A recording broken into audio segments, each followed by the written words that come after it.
안녕하세요. 사연 읽어주는 남녀입니다. 오늘도 와주셔서 감사드리며 그럼 오늘의 사연 바로 시작하겠습니다. 안녕하세요. 저는 얼마 전 갈 곳 없어 집으로 찾아온 친정엄마를 내보낸 40대 여성입니다.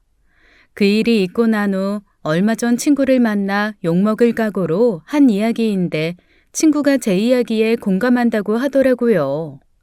친구 엄마도 평생 아들바라기였던 할머니 때문에 돌아가시기 직전까지도 서운해서 눈물을 펑펑 쏟았다면서요. 저는 그 전에 눈물 쏟을 일 없게 되었으니 얼마나 다행이냐며 자식이라고 무조건 참을 필요 없다 위로받았습니다. 저와 같은 장녀 혹은 덜 아픈 손가락으로 자란 분들과 공감대를 나누고 싶어 사연을 쓰게 되었어요. 저는 일남 이녀 중 장녀로 태어났습니다. 탄탄한 직업을 가진 아버지 덕분에 어려서부터 경제적 어려움 없이 비교적 넉넉하게 산 편이에요. 하지만 돌이켜보면 전 항상 배가 고픈 아이였습니다. 자식이 여럿 있으신 분 중에 깨물어 안 아픈 손가락은 없어도 덜 아픈 손가락은 있다면서요. 엄마한테 저는 그 덜 아픈 손가락이었습니다.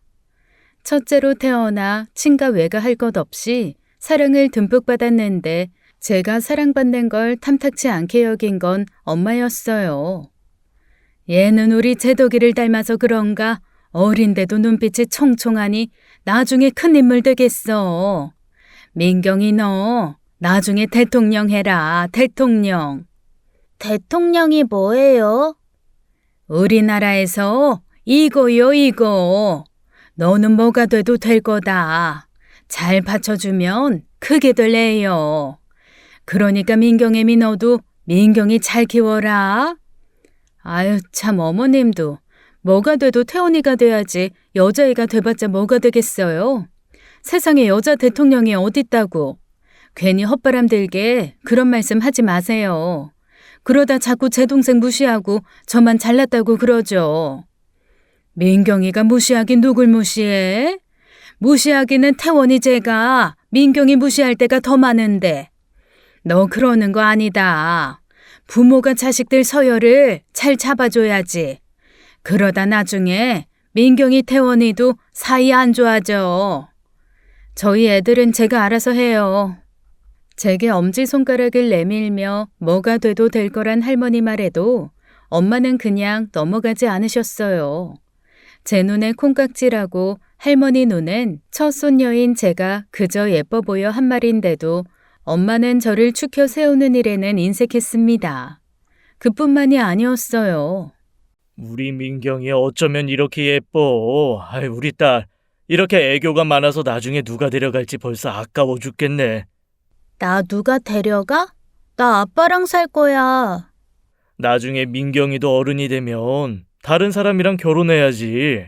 싫어, 싫어. 나 아빠랑 살 거야. 아이고 우리 이쁜 딸. 그래 민경이는 아빠랑 살자. 대단한 사랑꾼 납시였네. 차민경, 얼른 가서 자. 아빠가 저를 힘껏 안아주며 사랑을 표현할 때마다 엄마는 뒤에서 저를 노려보고 있었습니다. 어린 제 눈에도 아빠가 제게 아낌없이 사랑을 표현할 때마다 엄마가 싫어한다는 게 보일 정도였어요. 어느 날은 대놓고 다가와서는 그러더라고요. 아빠 퇴근할 때 와서 안기고 그러지 마라. 왜? 하지 말라면 하지 마. 태원이도 지희도 가만히 있는데 넌 누나가 돼서 채신머리 없이 그게 말이 된다고 생각하니? 지금 생각해보면 엄마는 저를 질투하는 거였어요. 세상에 딸을 질투하는 엄마가 있다니 말도 안 된다고 생각했는데 자라다 보니 그런 엄마들도 더러 있더군요. 본인에게 와야 할 남편 사랑이 자식에게 가는 게 몸서리치게 싫은 사람이요. 쓸데없이 눈치 빠른 장녀로 태어나 엄마가 싫어하는 행동은 하기 싫어 그 뒤로는 애교 있는 딸은 그만뒀습니다. 아빠가 오시면 달려가 안기기보다는 다녀오셨어요 한마디만 했어요. 그 뒤로도 엄마는 아빠 앞에서 제 흠결을 끄집어내서 험담하기 바빴습니다. 바빠 죽겠는데 동생들이랑 놀아주지도 않는다는 둥, 세탁기에서 빨래가 다 됐는데도 넣을 생각을 안 한다는 둥, 설거지가 있으면 말 안 해도 씻어 놓을 줄 알아야 하는데 그런 게 없어 텔레비전만 본다고요.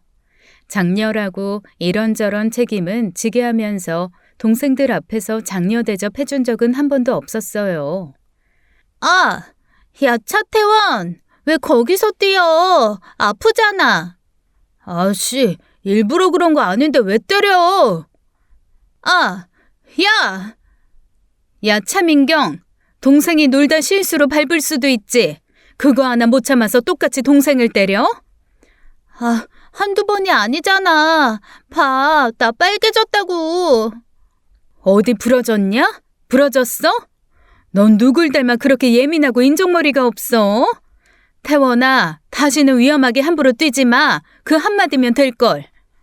그러는 엄마는 한 번도 제게 동생에게는 따뜻하게 대해줘야 한다고 말한 적이 없습니다. 그러니 동생은 의기양양하게 저를 얕잡아 보았고 연년생으로 태어나 말도 못하게 싸웠어요. 엄마는 늘 제게만 엄격하고 야박한 사람이었습니다. 하물며 먹는 것 하나도 제 입에 들어가는 걸 못마땅하게 여기는 사람이었죠. 당시 인기가 많았던 빵 2개를 사다 동생들만 주고 부러워하는 걸 빤히 지켜본 적도 있어요. 제가 괜히 엄마가 저를 일부러 미워하고 차별한다고 생각한 게 아닌 게 그런 기억들이 많습니다. 그런 제가 엄마한테 칭찬받을 때는 부엌대기처럼 설거지 잘해놓고 빨래 잘 널거나 개어놨을 때였어요. 남동생은 자기 이부자리 정리만 해도 세상 효자 취급해줬고 여동생은 존재 그 자체로 사랑이었고요. 학교에서 좋은 성적을 받아오면 9개 맞은 거 칭찬하기보다는 1개 틀린 거 야단치기 바쁜 사람이었죠. 훗날 제가 그 이야기를 하며 서운하다고 하자 엄마가 그러더라고요. 그게 다 네가 더 잘하라고 채찍질한 거지. 채찍질에서 키운 말 따로, 당근만 주고 키운 말 따로 있는 것부터가 문제 아닌가요? 채찍질 하려거든 3남매에게 공평하게 했어야죠. 그런데도 어린 저는 엄마한테 사랑받으려고 아등바등 했었습니다. 하지만 아무리 공부를 열심히 해서 성적을 잘 받아와도 집안일을 흠잡을 데 없이 열심히 해도 엄마는 아빠와 싸운 날이면 어김없이 저를 감정 쓰레기통으로 썼죠. 누구야? 이딴 것도 국이라고 끓여놓은 게. 그날 저는 처음으로 감자 된장국을 끓여본 날이었습니다. 그게 10살 때의 일이었어요. 감자칼로 감자 하나하나를 깎아 썰어서 된장물을 풀어 끓인 국이었는데 아빠와 싸우고 돌아온 엄마는 그걸 그대로 싱크대에 부어버렸죠. 그게 지금까지도 한처럼 남아있어요. 아무리 밉다 한들 그렇게까지 했어야 하나 하고요. 그런 일들이 제 안에 쌓이고 쌓여 엄마에 대한 미움을 만들어냈고 자라면서 갈등을 더 키웠죠. 어려서는 당연하게 받아들였던 일들이 머리가 클수록 불합리하게 다가왔고 엄마와 부딪히게 된 거예요. 야, 차민경, 밥 왜 안 해놨어? 나 오늘 늦는다고 말했잖아. 시험 기간이라 독서실 간다고. 분명히 내가 집에 와서 밥 안 쳐놓고 독서실 가라고 했지? 왜 나한테만 그래? 태원이 시키면 되잖아.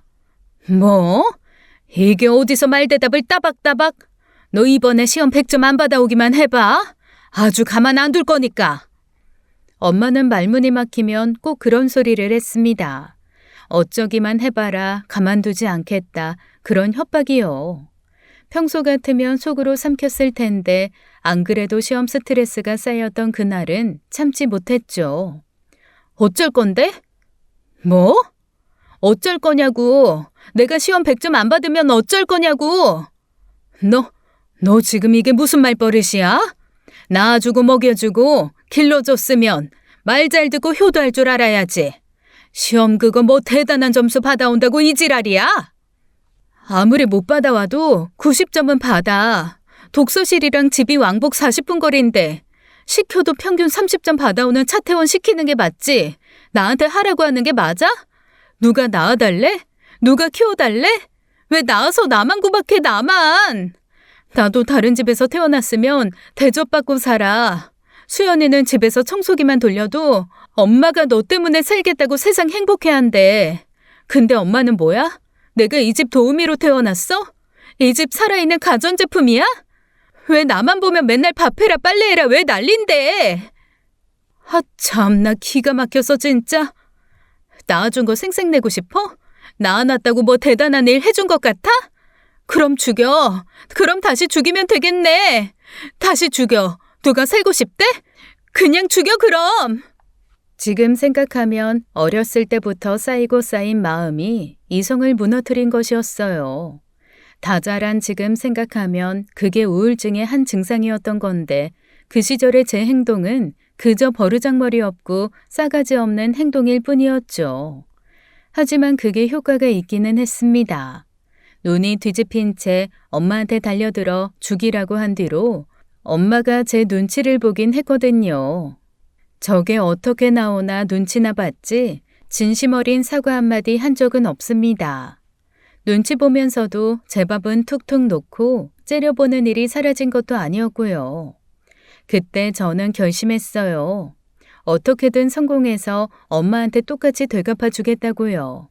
제가 엄마한테 차별받고 구박받고 자라는 동안 동생들은 보통의 자식처럼 자랐습니다. 하나밖에 없는 아들이라고 문제를 일으켜와도 30점짜리 시험지를 받아와도 웃어 넘기던 게 엄마였어요. 나이 차이가 있는 여동생은 그저 사랑둥이 막내로 자랐으니 저와 사정이 얼마나 다른지 짐작하실 겁니다. 학대가 꼭 신체적 학대만 있는 게 아니잖아요. 이 사연을 듣고 계신 많은 분들도 알게 모르게 부모로부터 많은 정서적 학대를 받았을 겁니다. 제 이야기를 들은 사람들은 어떻게 그걸 다 버티고 살았냐, 나 같으면 집을 나갔어도 골백 번은 나갔겠다 해요. 그럼에도 제가 버틸 수 있었던 건 아버지 때문이었습니다. 일 특성상 집에 계신 날이 많지 않았던 아버지는 엄마가 삼남매를 어떻게 대하는지 자세히 알지는 못했어요. 하지만 가끔 왜 민경이한테만 그래라는 말을 한 번씩 하시는 걸 보면 아시긴 하는 것 같았지만요. 어느 정도 짐작은 하면서도 아무 말씀도 하지 않았던 데에는 이유가 있다고 생각합니다. 아버지가 일 때문에 집을 비우는 날이 많아 엄마가 집안 살림을 도맡아 해야 한다는 미안함 때문이었을 거예요. 아주 나중에야 아버지가 문득문득 저를 보고 밑도 끝도 없이 미안했어 우리 딸 했던 걸 보면 말이에요. 집안의 자랑이 된 건 그렇게 미운 딸이라고 구박받은 저였습니다. 서울에서도 알아주는 대학에 들어가 부모의 어깨를 으쓱하게 했거든요. 아유, 민경 엄마, 애 교육을 어떻게 했길래 민경이가 그 좋은 대학을 가? 비결이 뭐야? 내년에 우리 종환이도 수험생인데 비결 좀 알려줘. 아유, 비결은 무슨. 그냥 제때제때 밥 해 먹이고 자기 필요하다는 거 해준 게 단데. 뭐 해줬는데? 뭐 특별히 수험생들 머리 팍팍 돌아가게 하는 식단 그런 거 있어? 아이, 뭐 특별한 게 뭐가 있겠어. 애가 가리는 거 없이 잘 먹었어. 지인들이 축하 인사를 건네며 엄마를 축혀 세워줄 때 저는 웃지 못했습니다. 고등학교 생활 3년 동안 엄마가 저를 위해 밥상을 차린 적은 단 한 번도 없었거든요. 아침잠이 많아 아침 안 먹고 간다는 저 붙들고 동생들 밥상 차려주라고 해놓고 늦잠 잔 게 엄마였어요. 아빠가 오시는 날에나 밥상 차렸지 특별히 맞벌이 일로 바쁜 것도 아니면서 저를 그렇게 부려먹었죠. 그러면서 남들한테는 세상 인자한 엄마인 척, 헌신한 엄마인 척 구는 게 얼마나 얄밉던지요. 그래서 그럴 때마다 대놓고 그랬어요. 엄마가 언제 밥을 해먹였는데? 뭐? 어머, 얘가 무슨 얘기를 하는 거야? 엄마 나 밥 차려준 적 없잖아. 아줌마, 수험생 머리 팍팍 잘 돌아가게 하는 거 그거 엄마는 몰라요. 저 밥 해준 적 없거든요. 아, 매점에서 파는 1,000원짜리 샌드위치? 그거 많이 먹었는데 그게 도움이 됐을 수도 있겠네요. 그러면 엄마는 남들 앞에서 망신을 줬다며 시뻘개진 얼굴로 소리를 질렀습니다. 하지만 어렸을 때나 화난 엄마 얼굴에 주눅 들고 무서웠지 성인이 되니 그것도 무섭지도 않더라고요. 오히려 저런 사람이 내 엄마라니 창피하다 그런 생각만 들었어요. 그렇게 서울로 학교에 가게 되었는데 살면서 처음으로 해방감을 맛보았습니다. 정말 너무너무 행복했어요. 전국에서 모여 취향도 성향도 안 맞는 남과 함께 지내야 하는 4인 기숙사에서 살았는데도 힘든 줄도 몰랐죠. 오히려 학기가 끝나서 방학 때 집에 돌아갈 일이 시험 스트레스보다 더 커서 방학 직전 위경련으로 응급실에 간 적도 있어요. 아니나 다를까 집에 간 순간 엄마는 마치 집안일에서 해방시켜줄 사람이라도 온 듯 기뻐하더라고요. 말씀드렸듯이 맞벌이라도 했으면 제가 어떻게든 엄마를 이해해봤을 거예요. 하지만 엄마는 한 번도 일한 적이 없습니다. 아빠가 맨날 집에 있었던 것도 아니었고요. 방학이라고 학창시절 친구들 만나러 가는 날이면 반드시 저녁 전에는 오게 했어요. 동생들 밥 차려주고 설거지하라는 이유에서요. 결국 저는 다음 학기가 시작되자마자 아르바이트를 시작해 학교 앞 원룸 보증금을 얻었죠. 곧 죽어도 다신 집에 돌아가고 싶지 않다는 일념으로요. 물론 반대가 심했지만 성인이 된 딸이 자기가 번 돈으로 자취한다는데 어떻게 말리겠어요. 학비로 협박도 했지만 학비야 아빠가 내는 돈이라 엄마도 별 수 없었죠. 그렇게 자유를 찾은 2학년이 된 어느 날이었습니다. 여동생이 울면서 연락한 거예요. 언니, 어떡해. 엄마랑 아빠 이혼한대. 어? 이혼? 갑자기 왜? 몰라. 아빠가 엄마한테 막 화내고 엄마가 미안하다고 그랬는데 아빠는 엄마랑 못 산다고 이혼하자고 그랬어. 그 어떤 낌새도 없이 갑자기 두 분이 이혼하게 되신 겁니다. 알고 보니 엄마가 아버지가 벌어다 주신 돈을 관리하고 있었는데 돈을 제대로 모으지 못한 모양이더라고요. 자식들이 특별히 비싼 학원이나 과외를 한 것도 아니고 엄마가 사치 생활을 한 것도 아니라 이해가 안 되는 상황이었죠. 뒤늦게 엄마한테 경제권을 맡긴 것을 후회하며 알아보았는데 많은 돈이 외삼촌 사업자금으로 들어간 거예요. 외삼촌은 아버지가 찾기 전에 금방 쓰고 주겠다며 억대가 되는 돈을 빌려갔고요. 아빠는 절대 두고 볼 수 없다고 엄마와 외삼촌을 상대로 소송하겠다고 했지만 법적으로 힘든 부분이 있어 이혼으로 끝난 거였어요. 생각지도 못하게 하루아침에 이혼녀가 된 엄마는 서울까지 와서 하소연을 하더라고요. 핑계는 어떻게 사나 보겠다는 거였고 냉장고며 찬장이며 열어보면서 하는 말은 죄다 아버지 욕이었습니다. 인정머리도 없지. 처가에 돈 좀 보냈다고 이혼하자는 사람이 어딨냐고. 내가 남편도 없이 자식 셋을 키웠는데 그 공은 하나도 생각 안 하고 돈 벌어다 주는 유세란 유세는? 어이구, 누가 보면 아주 재벌집 마누라 대접이나 해주고 산 줄 알겠어. 아빠가 벌어다 준 돈으로 엄마 백화점 옷만 입고 살았잖아. 재벌집 마누라 대접이 별거 있어? 밥하고 빨래하는 사람이야. 나랑 나눠서 짊어지고 살아서 고생도 안 했으면서 무슨 대단한 고생하고 산 사람처럼 그래? 뭐? 야, 기가 막혀서 진짜. 내가 고생을 안 해? 네가 뭘 알아? 너가 자식 셋을 낳아서 남편 없이 키워봤냐? 어?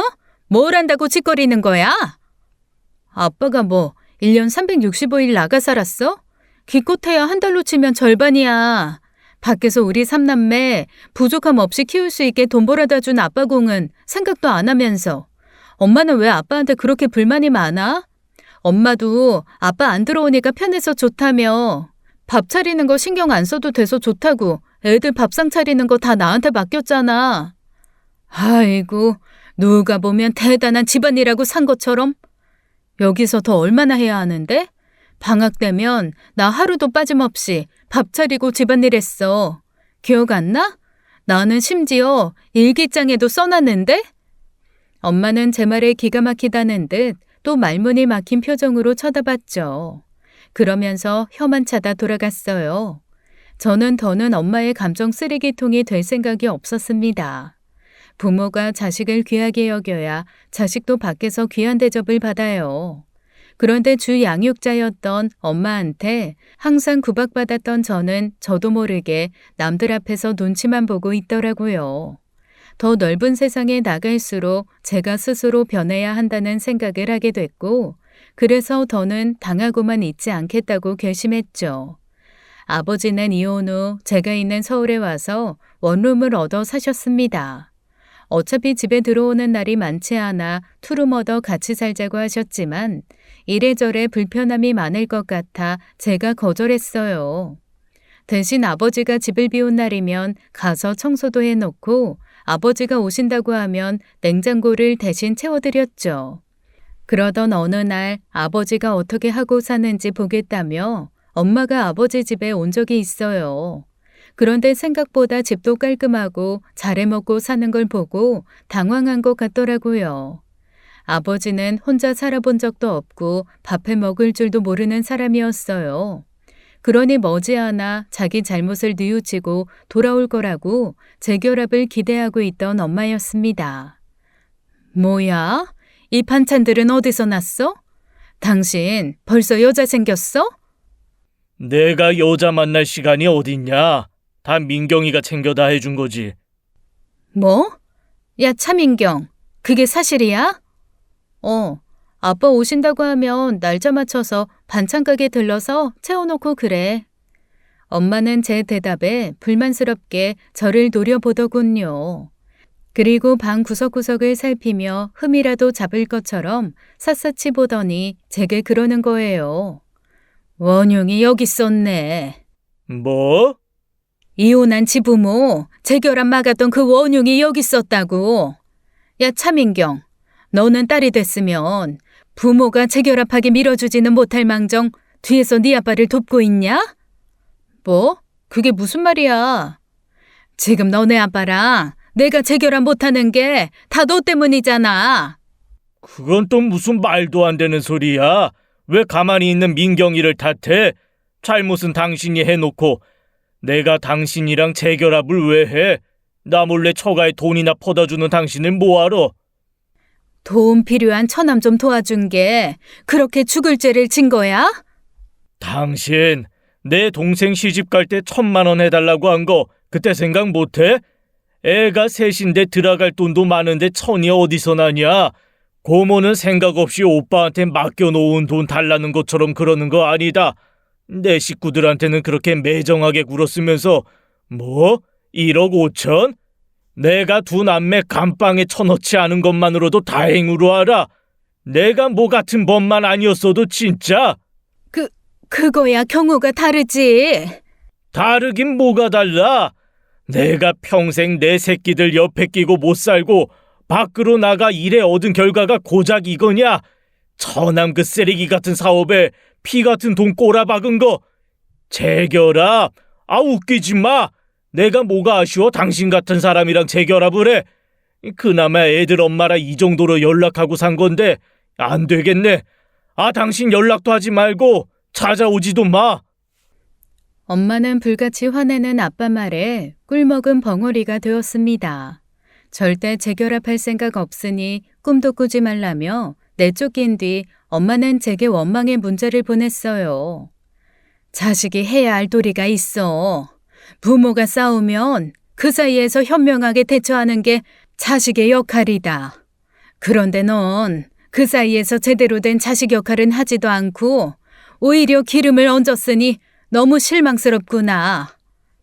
저는 그 문자를 보고 마음이 너무 아팠습니다. 저한테 엄마는 평생 엄마 역할 제대로 하지 못한 사람이잖아요. 마음 같아선 문자 속에 실망스럽다는 그 말 한마디를 그대로 돌려주고 싶었지만 참았습니다. 그리고 서서히 거리를 더 두었죠. 누군가는 자식이 갑질한다고 부모가 나이 들면 차별받은 자식도 을이 되기도 해요. 마음 같아선 그 차별받아 살았던 세월 복수라도 하듯 아주 멀리 지내고 싶은데 제 성정이 그게 되지 않았습니다. 그렇다고 어렸을 때처럼 순순히 당하고만 산 것도 아니고 엄마도 나이가 들어 정같진 않았어요. 하지만 날이 갈수록 세상에 불만이 많아진 건 변함이 없었습니다. 아버지는 마음에 잘 맞는 여자분을 만나 새 출발하셨는데 그 사실을 알게 된 날 집안이 난리가 났었어요. 엄마가 술 마시고 난동을 피우다 경찰서에 끌려갔다는 소식을 듣고 급하게 고향에 갔을 때 남동생이 그러더군요. 아, 진짜 쪽팔려 죽겠어. 엄마 좀 어떻게 해봐. 개구리 올챙이 쩍 생각 못한다고 남동생 그 한마디가 기가 막혔습니다. 그리고 제게 어떻게 해보라는 그 말도 은근한 부담이 되었어요. 그래서 남동생에게도 딱 잘라 정신 차리라 이야기했죠. 어떻게 하긴 뭘 어떻게 해. 너 어려서 사고 쳐서 엄마 학교에 불려갔었을 때 생각은 안 해? 그거 그대로 자라서 네가 하게 된 것뿐인데 나한테 뭘 어쩌라는 거야? 그랬더니 자기도 찔리는 구석이 있는지 별말 안 하더라고요. 경찰서에서 나오는 길에 엄마는 제게 하소연을 하더군요. 내가 그거 하나 실수했다고 조강지처를 그렇게 내버려 놓고 재혼이라니. 아유, 불쌍한 소숙자 인생, 세상 불쌍한 팍복한 년. 엄마, 하나도 안 불쌍하니까 그만해. 지겨워. 뭐? 지겨워? 안 불쌍해? 인연이 말하는 거 보소. 엄마가 뭐가 불쌍해. 대체 뭐 얼마나 힘들게 살았다고 아직까지 아빠 원망이야? 엄마 같았으면 눈 안 돌고 배겨? 아빠가 고모한테 1억이 넘는 돈을 줬다고 하면 가만히 있겠어? 아니, 엄마는 아빠보다 더 했어. 아빠는 그나마 깔끔하게 이혼하고 저버린 셈 쳤겠지만 엄마는 고모 집에 가서 희은이 재은이한테까지 가서 받아낼 사람이야. 내 말 틀려? 그래, 너 잘났다. 너 잘났어. 너는 왜 여기까지 와서 사람 염장을 지르니? 누가 너 보고 오라든? 누가 와서 내 속 뒤집어 놓으래? 나도 오기 싫었어. 마음 같아선 그냥 감옥에 갔대도 얼굴 보기 싫은데 내가 아빠 닮아서 마음이 너무 선해서 그렇지. 엄마 닮았으면 어림도 없어. 저게 진짜? 야, 너 누구 편이야? 응? 너는 내 딸 아니야. 왜 매번 코 죽어도 네 아빠 편만 들어? 그러는 엄마는 내 편 들어준 적 있어? 내 엄마라고 내 편 들어준 적 있냐고. 내 잘못도 내 잘못, 태원이 지희 잘못도 내 잘못. 그냥 평생 나는 엄마한테 잘못한 딸이었잖아. 엄마 하나도 안 불쌍해. 자업자득이야. 하소연하면서 아빠 욕하고 싶으면 엄마 아들이랑 막내딸 붙들고 해. 나는 엄마가 외삼촌한테 돈 빌려준 이유만으로 이혼당한 것 같지도 않으니까. 뭐야? 이게 진짜? 그 뒤로 비슷한 일이 더 있었지만 그런 일에 일일이 부르지 말라고 동생들에게도 선을 그었습니다. 엄마랑 함께 있어봤자 어떤 식으로든 제 안에 있던 불만이 터져 서로를 핥혔으니까요. 그렇게 수년이 지나 결혼식을 올릴 때까지 엄마와 대면대면 지냈습니다. 한 번씩 툭툭 나리선말을 던졌지만 그때마다 제가 무시했고요. 그런데 결혼을 준비하면서 예상했던 문제가 터지고 만 겁니다. 상견례 자리에 네 아빠도 온다지? 그럼 나 안 간다. 그거 말고도 혼주서 그 자리에도 네 아빠 오면 난 안 가. 엄마가 아빠와 함께는 부모로서 참석하는 자리에도 가지 않겠다고 한 거예요. 예상 못한 바는 아니었기에 그다지 놀랍진 않았는데 씁쓸하긴 하더라고요. 적어도 부모면 자식을 위해 개인적인 감정은 내려놓을 줄 알아야 하는 거잖아요. 엄마답지 못한 모습은 여러 번 봐왔기에 새삼 실망하진 않았고 저는 덤덤히 그랬습니다. 알아서 해, 그럼. 뭐? 아빠 와서 상견례도 안 오고 결혼식장도 안 온다며. 알겠으니까 그렇게 하라고. 야, 차민경. 너 지금 그걸 말이라고 해? 내가 안 가면 너 사돈댁에 뭐라고 말할래?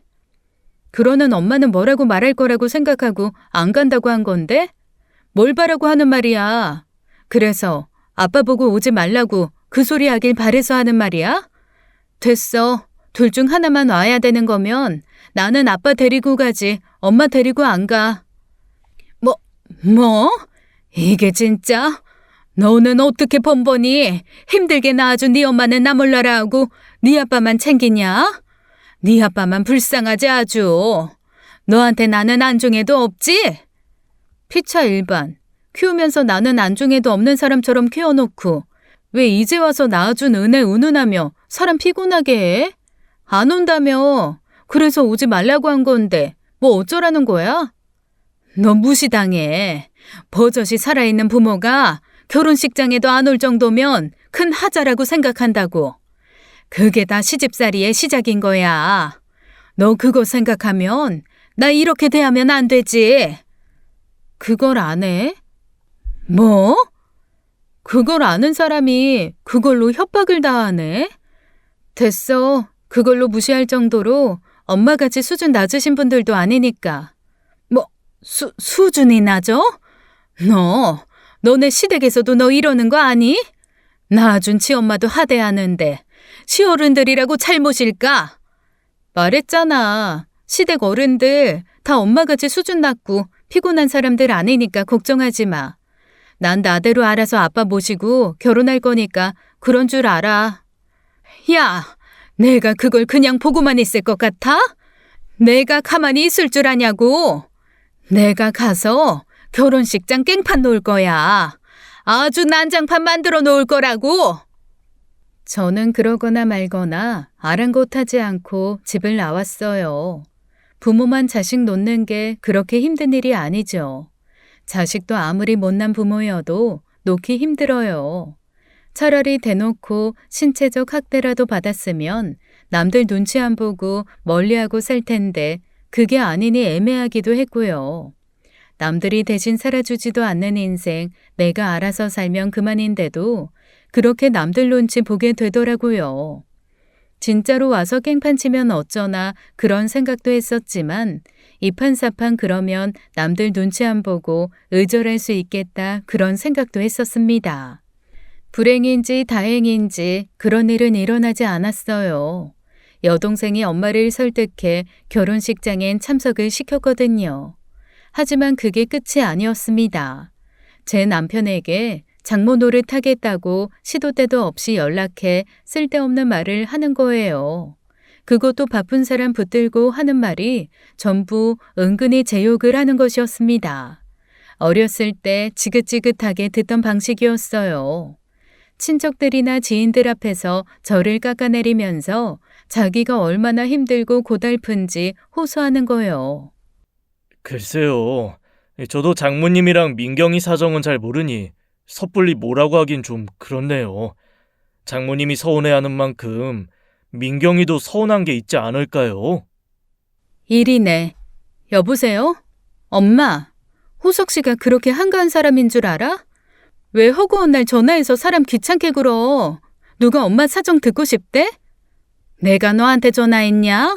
왜 네 멋대로 전화를 뺏고 난리야? 윤서방 바꿔, 얼른. 바꾸긴 뭘 바꿔. 이 사람이 엄마 전화 시다발이 하려고 나랑 결혼했어? 왜 밤낮 없이 전화해서 사람을 난처하게 만들어? 내 욕하면 뭐 내 남편이 엄마 편 들어주면서 이혼이라도 할 줄 알아? 꿈 깨. 엄마 그 못된 마음처럼 될 일 없을 테니까. 다신 전화하지 마. 엄마 번호 차단해 놓을 거니까. 그렇게 전화를 끊고 남편 휴대전화에서 엄마 번호를 전부 삭제하고 차단도 해버렸어요. 다시는 연락받지 말라고 단단히 일러두기도 했고요. 결혼 전 남편에게도 다 털어놓았던 이야기라서 남편은 제 마음을 누구보다도 잘 이해해 주었죠. 그렇게 1년쯤 지난 어느 날이었습니다. 남동생도 결혼을 앞두게 된 거예요. 남동생이 회사 대출이 많이 나오지 않아 엄마에게 손을 벌린 상황이었죠. 하지만 이혼 후 이렇다 할 꾸준한 벌이도 없었던 엄마가 돈이 어디 있었겠어요. 엄마 편이었던 남동생은 아버지와도 연락을 안 하고 살아 아버지한테 손 벌릴 수 있는 상황도 아니었죠. 저 결혼할 때 아버지한테 얼마 받았냐는 말에 저는 딱 잘라 받은 거 없다고 했었습니다.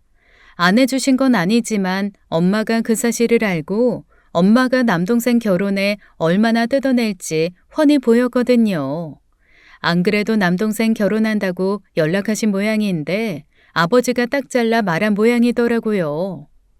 나는 당신이 한 만큼 해줄 거야. 딱 당신만큼. 그러니까 줄 수 있으면 어디 많이 줘보라고. 엄마가 내줄 돈이 많지 않다는 걸 아니 한 소리였는데 엄마가 한 수 위였습니다. 집을 팔아 보태줄 테니 그만큼 아빠 보고도 보태라는 거였어요. 하지만 아빠도 만만치 않은 게 그냥 주는 것도 아니고 결국 집 팔아 아들 집에 들어가 살겠다는 건데 그게 어떻게 해주는 거냐며 엄마가 제안한 돈에 딱 3분의 1만 해주었죠. 엄마는 그런 법이 어딨냐고 길길이 날뛰었지만 어쨌거나 집이 생긴 남동생은 불만이 없었습니다. 하지만 곁에서 제3자로서 보는 저는 불안불안하더라고요. 야, 차태원, 너 진짜 괜찮겠어? 엄마 모시고 살겠다고? 올케가 그렇게 하재? 그럼 뭐 어떡해. 일단 합가해보고 아니면 돈 모아서 엄마 모실지 말아봐야지. 신중하게 결정해라. 나중에 고래 싸움에 등 터지는 새우꼴 되지 말고. 누가 누나 보고 모시게 한대. 내가 알아서 해. 신경 꺼. 그렇게 시작된 남동생 부부와 엄마의 합가 생활이었습니다. 사실 저는 좀 편했어요. 원래도 연락을 자주 한 건 아니지만 그래도 며느리 생겼다고 드문드문 오던 연락도 완전히 끊겼거든요. 하지만 그게 오래가지 않았다는 게 문제였어요. 본격적인 갈등은 한 달 만에 일어났지만 사실 신혼여행을 다녀온 지 하루 만에 싸움이 있었습니다. 두 사람이 신혼여행을 간 사이 엄마가 올케가 정리해 놓은 혼수에 손을 댔거든요. 자기가 살림해 보니 이게 낫더라 하면서 그릇 위치도 바꾸고 반찬통도 남한테 다 가져다 주고 싸구려로 채워놓고요. 더 좋은 걸 가져다 놨어도 열받을 일이었는데 함부로 며느리 살림에 손을 댔으니 사돈댁에서도 가만히 있지 않았습니다. 신혼여행 갔다 오자마자 이혼하느니 마느니 아주 시끄러웠었어요. 남동생도 생각지 못한 일이었는지 엄마를 아주 미친 듯이 잡은 모양이더라고요. 밥 해주고 청소해주고 살 거 아니면 살림살이에 손 하나 대지 말라고 엄포를 놓으면서요. 저는 안 들어주니 여동생한테 전화해 또 하소연한 모양인데 그건 엄마가 잘못한 거 맞다는 여동생 말에 죽일년 소리 듣고 끊었답니다. 그 일이 있었으니 엄마 성격에 얼마나 벼르고 있었겠어요. 그 뒤로 말 같지도 않은 시집살이를 하게 해 결국 올케는 이혼 서류 두고 짐 싸들고 친정에 가버린 거예요. 그러니 방법이 없다 싶은 남동생이 제게 연락한 것이었고요. 누나, 나 좀 도와줘라, 제발. 내가 뭘 했어. 신중하게 생각해야 한다고 했지? 엄마가 현영이한테 그럴 줄 알았겠어? 나는 진짜 상상도 못했단 말이야. 누나, 그러지 말고 제발, 딱 몇 달만 좀 도와줘. 내가 엄마 집 보증금이라도 구할 시간만 벌게 해. 나 이러다 진짜 이혼하게 생겼다니까. 너 나랑 엄마 사이가 어떤 줄 알면서 나한테 그런 부탁을 해? 난 싫어. 그리고 넌 양심도 없어? 정 힘들면 집 팔아서 다시 엄마한테 돈 줄 생각을 해야지. 어떻게 나한테 그 짐을 같이 떠안아달라고 그래? 나는 결혼할 때 엄마한테 받은 돈도 없어. 진짜 이렇게 야박하게 굴 거야? 누나도 엄마 자식인데 왜 나 혼자 부양해야 해? 그걸 몰라서 물어? 말했잖아. 그럼 그 집이라도 내놓으라고. 엄마 집 팔아서 집 산 거면서 부양은 무슨? 그리고 그렇게 따지면 너는 왜 아빠한테 안부 전화 한 번을 안 하냐? 나만 아빠 자식이야? 결국 아빠가 벌어다 준 돈으로 대학까지 나와놓고 아빠 나 몰라라 하는 건 너잖아. 아우씨 진짜. 아오씨? 아오씨? 당장 내가 이혼하게 생겨 힘들어서 좀 봐달라는데 그걸 안 해주냐? 됐다 됐어. 내가 너한테 뭘 바라냐? 남동생은 단단히 마음이 상해 전화를 끊어버렸어요. 하지만 저는 꿈쩍도 하지 않았습니다. 말이 보증금 구할 때까지 당장 남은 대출금 갚기도 빠듯한 살림에 어느 세월에 엄마 보증금을 만들겠어요. 하다못해 제가 살면서 남동생 도움이라도 받아봤으면 형제간에 돕는 마음으로 해줬을지도 모릅니다. 학창시절엔 엄마가 자기 편만 들고 나보다 저만 좋아하는 걸 알아 그걸 이용해 먹고 얼마나 약 올렸는데요. 결혼한다고 했는데도 축의금 한 푼 안 내놓은 것도 남동생입니다. 결국 엄마는 다른 지역에서 자취하고 있는 여동생 몫이 된 건데 애꿎은 우리 집 문을 두드린 거예요. 뭐야? 여긴 어쩐 일이야? 어쩐 일은 내가 딸 집에 다른 용건이 뭐 있겠냐? 엄마는 자연스레 열린 문으로 들어왔어요. 저는 설마 그게 저희 집에 살러 온 줄도 몰랐습니다. 짐가방 하나 없이 외출가방 하나 달랑 들고 왔는데 상상이나 했겠어요. 설마 여기서 지내려는 건 아니지? 왜? 안 되냐? 안 되지. 오랜 사람도 없었는데 왜 와? 나 혼자 사는 집 아니야. 나 혼자 사는 집이어도 그럴 생각 없고 집 해준다고 돈 준 자식은 따로 있고 엄마 부양해야 하는 자식도 따로 있어? 나는 그런 거 모르겠고 당분간 여기서 지낼 테니 그렇게 알아라. 안 된다니까. 지희한테 간다며 왜 여기로 오는데? 지희 그거 좁아 터진 원룸에서 내가 어떻게 살아? 좁아 터져도 거기로 가야지. 사위가 있는데 이 집에 들어와? 엄마가 이 집 마련하는데 한 푼이라도 해줬어? 10원 한 장 안 남기고 해준 아들 집에 가시라고. 왜 여기 와서 그래? 내가 너 낳아서 이 정도도 못하냐? 참나, 뭐 대단한 태골 같은 집이라고. 애도 없으면서 남는 방이 몇 개야? 그중 지혜미한테 하나를 못 써? 엄마는 막무가내였어요. 그동안 대면대면 지냈는데 설마 하니 우리 집에 올까 했었어요. 완전히 허를 찔린 것이었죠. 엄마는 자연스레 이 방 저 방 다 열어보고는 자기가 지내기 적당한 방인 듯 작은 방 하나를 골랐습니다. 저는 엄마가 하는 행동을 잠자코 지켜보다가 그랬어요. 후회하지 않겠어? 뭐? 우리 집에서 나랑 지내기로 한 거 후회하지 않겠냐고. 후회할 일이 뭐 있어? 며느리 눈치 보고 산 사람이 딸 눈치가 뭐가 무섭다고. 며느리 눈치보다 친딸 눈치 보고 사는 게 더 힘들 수도 있지. 며느리는 그래도 어려운 시어머니 대접은 해줬을 거 아니야. 나는 그럴 생각 전혀 없는데. 알아서 해라. 네가 구박해봤자 날 얼마나 구박하겠어? 엄마는 콧방귀를 뀌더군요. 작정하고 구박할 생각은 없었습니다. 문득 그런 생각이 들었거든요. 제가 오랫동안 마음속에나 품어왔던 한을 풀 수 있는 기회가 될 수도 있겠다는 생각이요. 퇴근 후 집에 돌아와 집에 있는 엄마를 보고 당황해하는 남편에게 그랬습니다. 당분간 엄마 와 있을 거야. 근데 걱정하지 마. 그렇게 오래 있지도 않을 거니까. 그 성질에 대접 안 해주면 금방 나가겠지. 처남이 힘들대. 처제 집에 가신다더니 왜 당신한테 왔대? 사이도 안 좋으면서. 좁은 집 싫대. 태원이 집은 며느리 집이고 아들 집이라 어렵나 보지. 딸이랑 사위 지내는 집은 또 얼마나 편할 거라고. 아무튼 당신 신경 쓰이게 하는 일 없을 거니까 걱정하지 마. 원치 않게 엄마와 한 집에서 지내게 됐지만 저도 생각해둔 바가 있었어요. 제가 어렸을 때 엄마 집에 얹혀 사는 부엌대기처럼 지냈듯이 엄마도 그 마음을 좀 알았으면 좋겠다 싶었거든요. 마음을 비우고 있어서인지 그리 어려운 일은 아니었습니다. 엄마, 나 잠깐 나갔다 올 테니까 밥 좀 해놔. 세탁기에 빨래 다 찼거든? 그거 좀 돌리고. 제가 태연이 그렇게 이야기하며 나갈 때도 엄마는 별말이 없었습니다. 그런데 갔다 왔더니 밥은커녕 빨래 돌리는 것도 안 돼 있더라고요. 그래서 엄마한테 바로 가서 따져 물었습니다.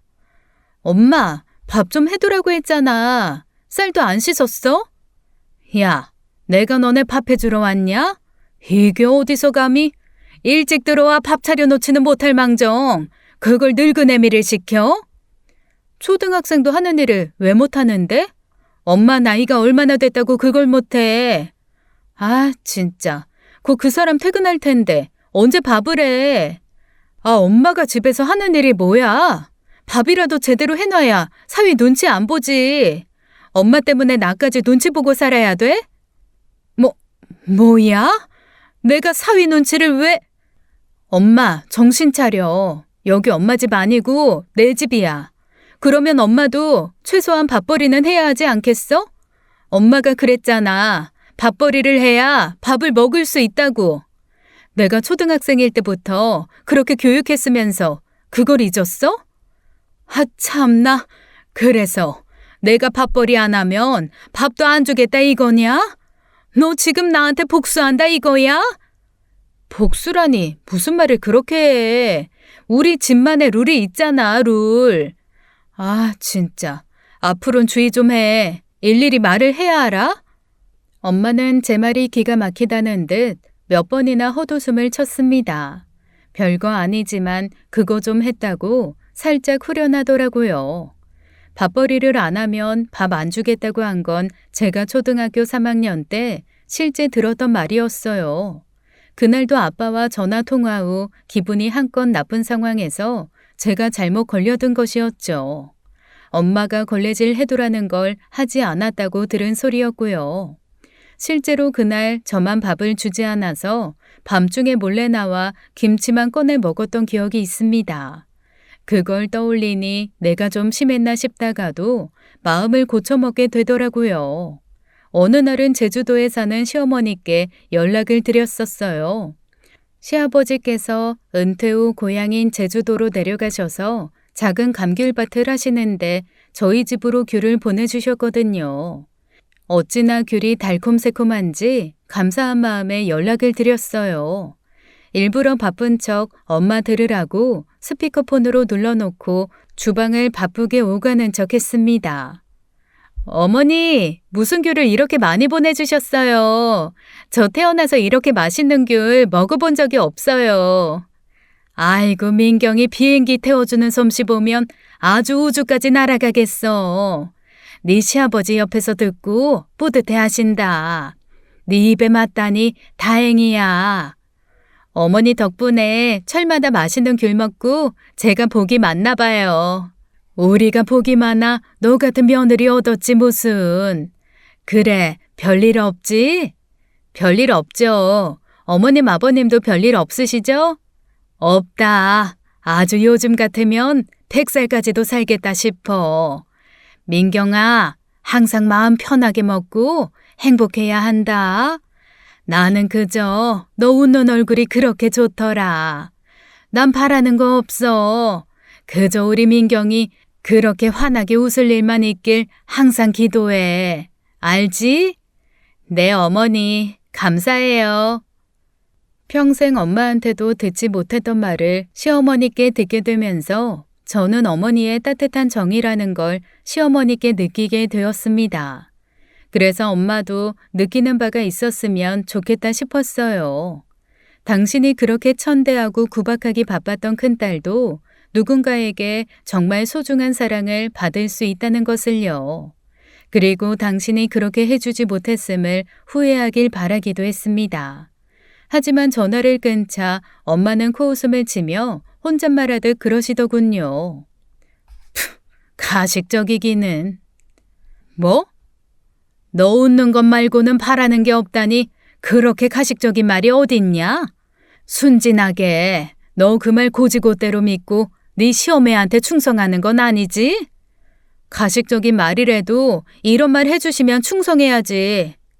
이야, 야, 난 적어도 네 시어매처럼 가식은 안 떤다. 사람이 어떻게 그런 생각을 하고 사냐? 마음에도 없는 말로 며느리한테 알랑방구나 끼고 나 같으면 추잡해서 그렇게는 안 살아. 그런 생각을 가진 사람이라는데 제가 말해 뭐 하겠어요. 그냥 모른 채 하고 방에 들어가 버렸습니다.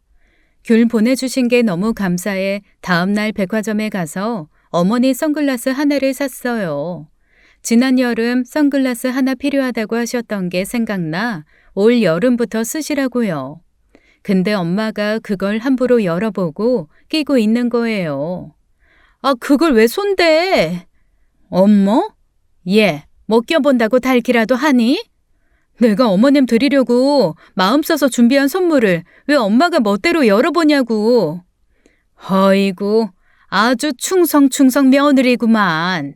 그래서 내 건 어딨는데? 엄마 거를 왜 나한테서 찾아?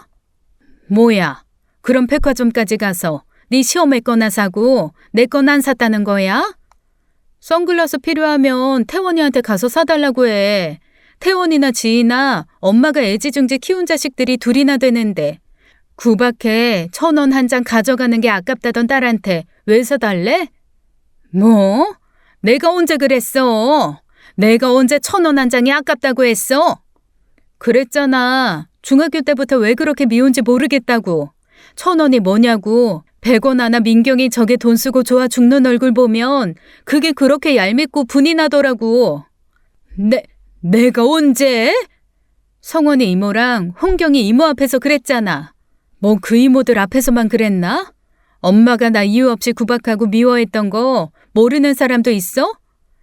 야, 그거야. 나도 젊고 살기 힘들어서 그랬지. 내가 이유 없이 너만 구박했겠냐?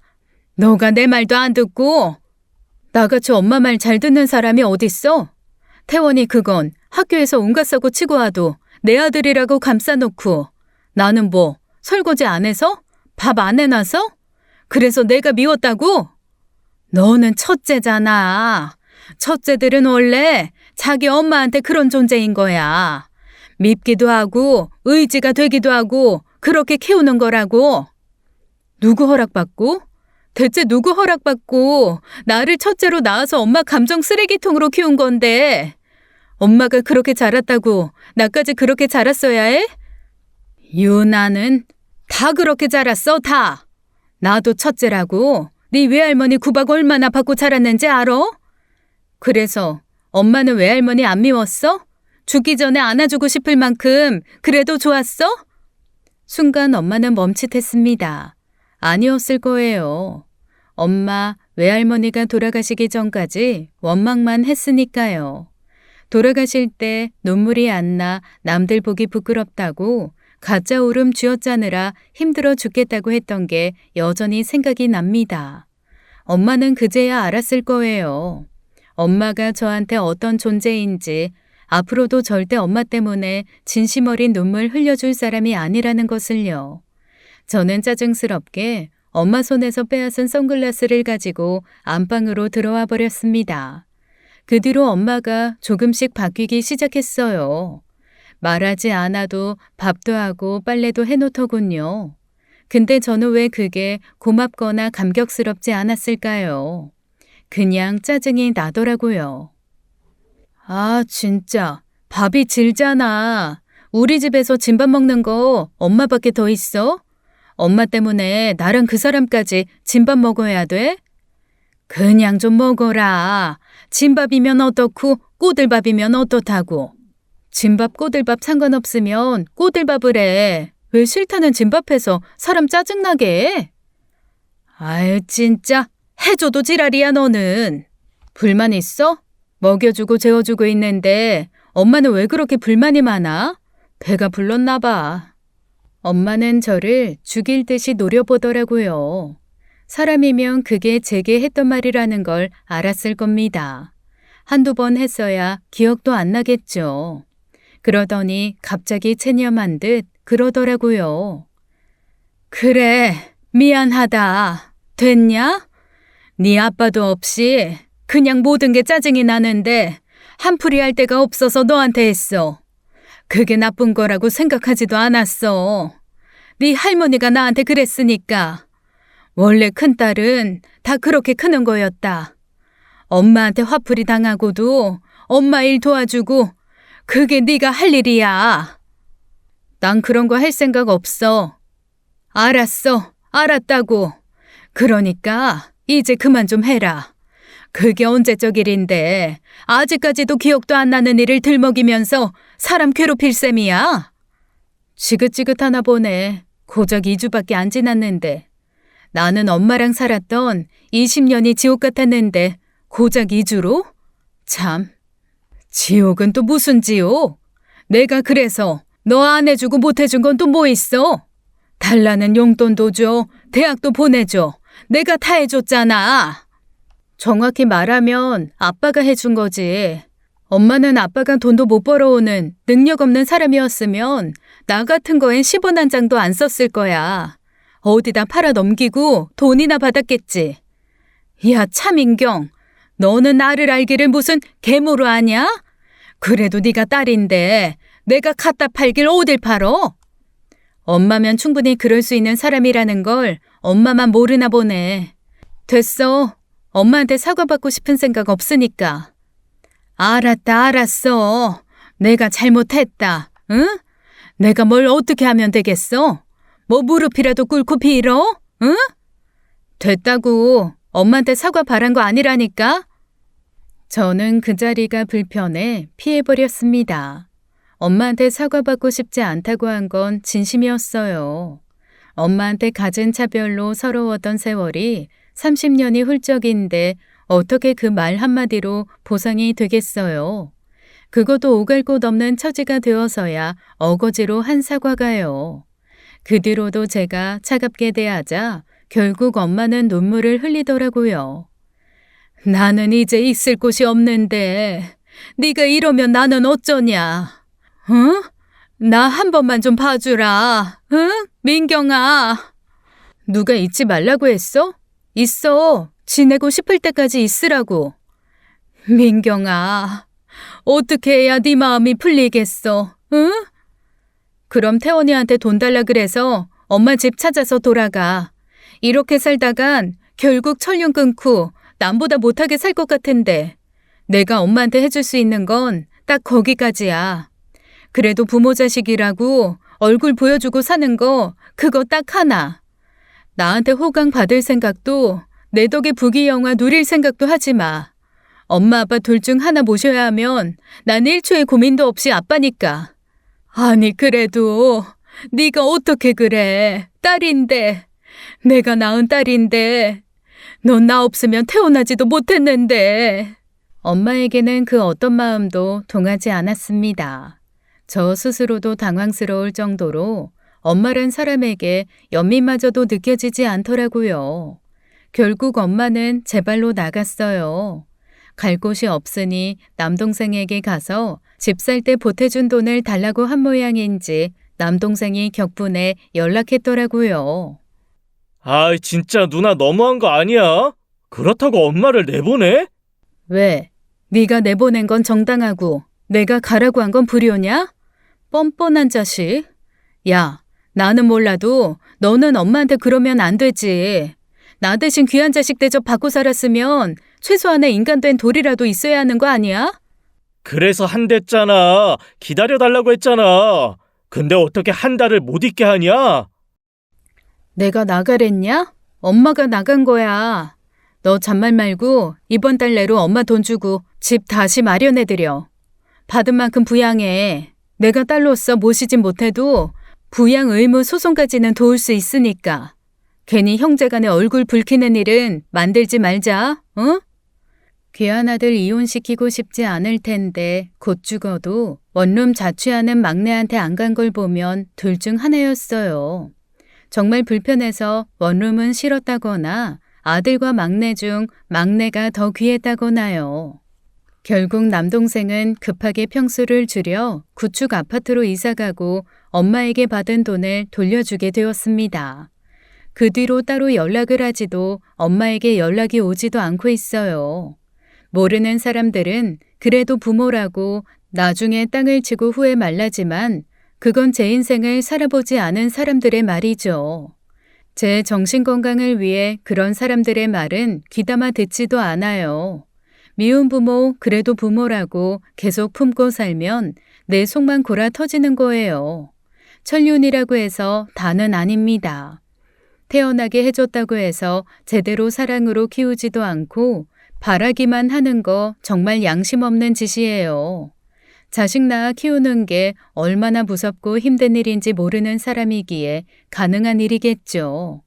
이번 일로 엄마와의 일을 제대로 정리한 것 같아 저도 후련한 면은 있습니다. 살아계신 한 안 부딪힐 수는 없지만 마음을 많이 덜어낸 이상 부딪혔다고 제 마음이 깨지는 일은 없을 것 같네요. 지금까지 사연 읽어주는 남녀였습니다. 끝까지 시청해주신 여러분 감사드리며 저희는 다음 사연으로 돌아올게요. 감사합니다.